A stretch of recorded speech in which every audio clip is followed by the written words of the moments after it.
vocês. Gente, eu tô na casa do Eduardo, eu acordei assim. Mas eu vou pro hotel fazendo assim mesmo.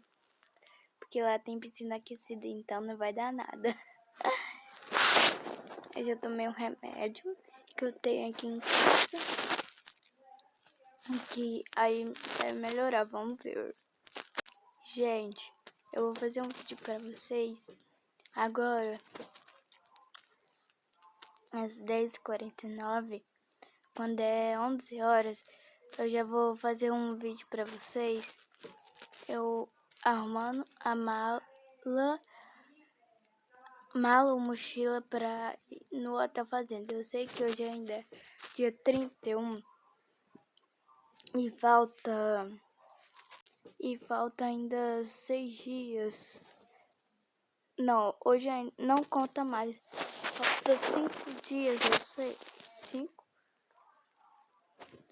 5. Eita! 4 dias, eu não sei. É pra eu viajar. Mas eu vou arrumar a mala com vocês. Então, aguardem um vídeo às 11 horas.